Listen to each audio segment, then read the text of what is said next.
मी बोरकर गुरुजी, विश्व ज्योतिषाचार्य, ब्रह्मांड ज्योतिष कार्यालय, मुक्काम पोस्ट रावेर, जिल्हा जळगाव। रावेरचा पिनकोड नंबर आहे 425508 आणि माझा मोबाईल नंबर आहे 9850015558।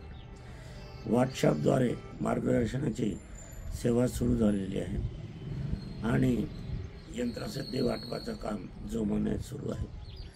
आज बुधवार 27 ऑगस्ट 2025 गणेश स्थापनाचा दिवस।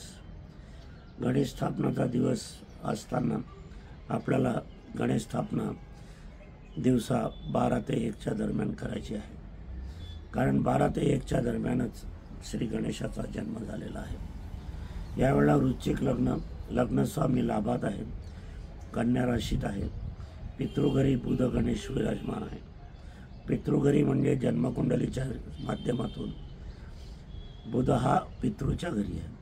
मातृभावी कुंभ राशी आहे, शनी पुत्र राशी आहे, पंचमात शनी पुत्र आहे, दशमात सिंह राशी आहे, पिता रवी आहे, पितृस्थानात लग्नेश आहे। मातृपुत्र गणेश योग याला यावर्षी झालेला आहे। यामुळे हा जो गणेशोत्सव आहे तो मातृपितृ गणेशोत्सव आहे।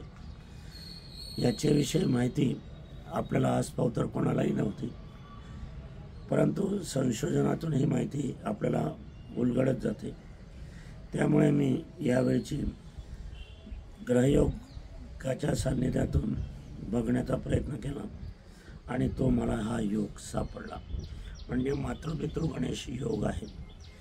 जे आज प्रथम मातृपितृ वंदन करून मातृपितृच्या हातातून गणेश मूर्ती आणून मातृपितृच्या हातातून गणेश स्थापना करून आणि मातृपितृ नमस्कार करून जे गणेश स्थापना करतील त्यांना हा योग मिळणार आहे, लाभणार आहे।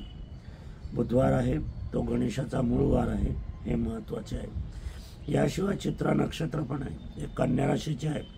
कन्या राशीचा स्वामी बुध आहे आणि बुध हा गणेशाचा आद्य ग्रह आहे।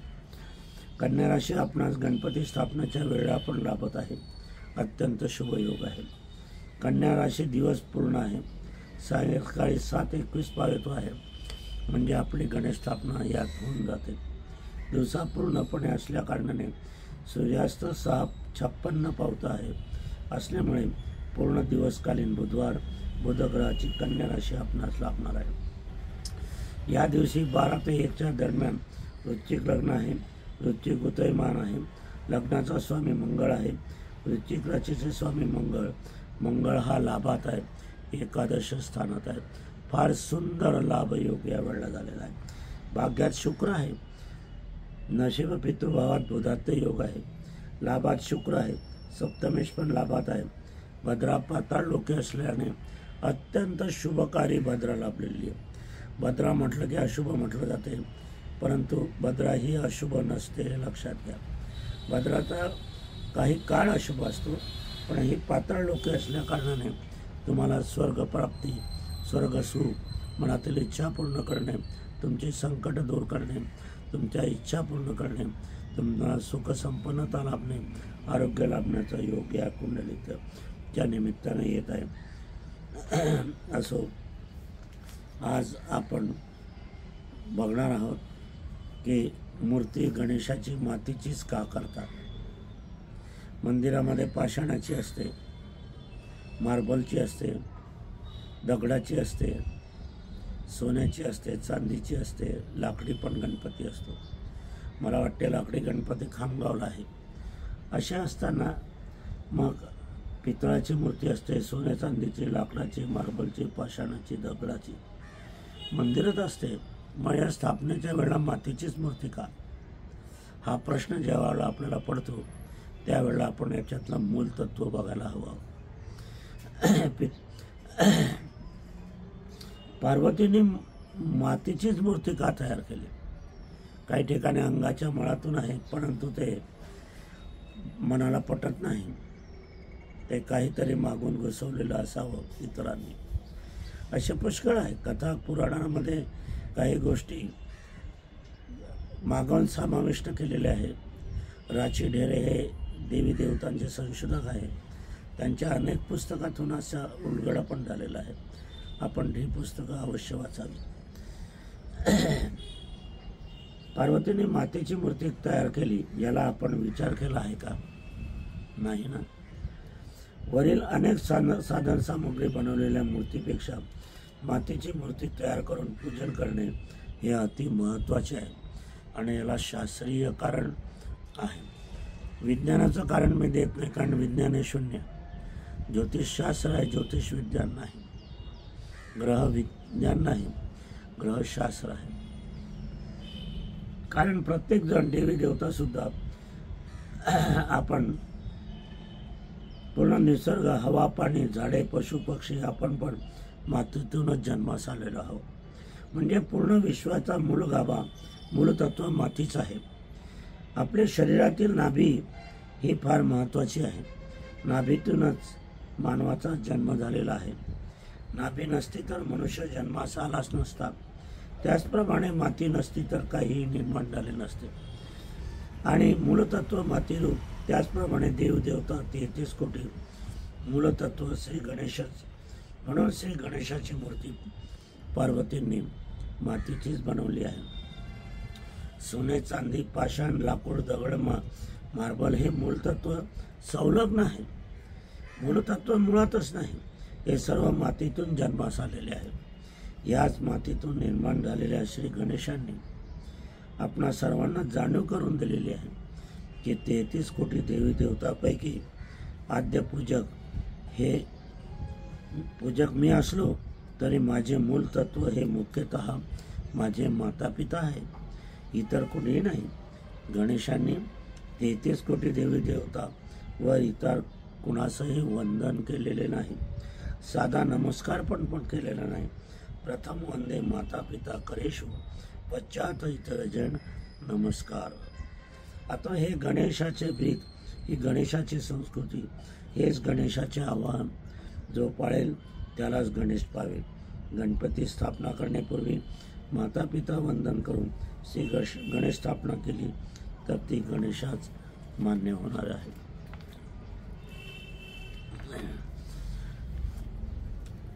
माती ही पंचमहातत्वातील मूलभूत आहे. पार्थिव म्हणजे माती. प्रथमापूजन, नंतर 10-11 दिवसानंतर विसर्जन. आता विसर्जन काय करायचे असते हे एक प्रश्न पडतो सर्वांना. 10 दिवस करायचा, अनेक रुपयांची मूर्ती आणायची, कष्ट घ्यायचे आणि मग हे विसर्जन काय करायचं, त्याच्याकडे पण शास्त्र कारण आहे. म्हणजे मूलतत्वाचे मूलतत्वात विलीन होणे. माती मूलतत्वाची आहे, त्याच्यात मूलतत्व म्हणजे पाण्यामध्ये विसर्जन करणे, सामावणे. म्हणजे माती मूल मूर्ती करून कमी झालेले नाही.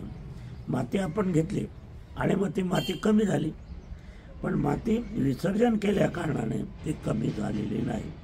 पूजन आराधना करून त्याचे मिलन झालेले आहे. यासोबत 10 ते 11 दिवस आराधना पूजन कार्य, आपल्या मनोकामना, आपल्या इच्छा या मूर्तीस आपण सांगितलेल्या आहेत. आपल्या मनोकामना, आपल्या इच्छा पूर्ण झालेल्या नाहीत, त्या अपूर्ण आहेत. म्हणूनच तर आपण त्या गणेशास सांगितले आहे. मग या इच्छा मनपूर्ण काम का झाले नाही हा एक प्रश्न येतो. त्याला पण काही कारणे आहे.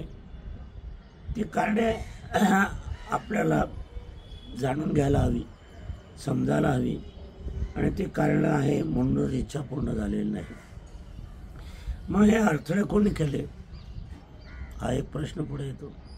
तर हे आपले कर्माचे अडथळे असतात. आपण जाणून बुजून जे कर्तव्य करतो, कर्म करतो, माहीत असूनही करतो, त्याच्यापासून दूर जातो, त्याच्या विरुद्ध वागतो. हे कर्म आपल्याला आपल्या इच्छा पूर्ण करू देत नाही, आपल्या इच्छा सफल होत नाही. दुःख, संकट, समस्या या आपण आपल्या कर्मातून आणत असतो, हे लक्षात घ्या. आणि हे सर्व अडथळे आपण केलेले असतात. अशुभत्व कार्याचे परिणाम आपल्या इच्छा मनोकामना पूर्ण होऊ देणारच नाही. मग हे अडथळे अशुभत्व दूर करण्यासाठी 10 ते 11 दिवसाचे पूजन अर्चन व तस्त राहणे हे जरुरीचे आहे.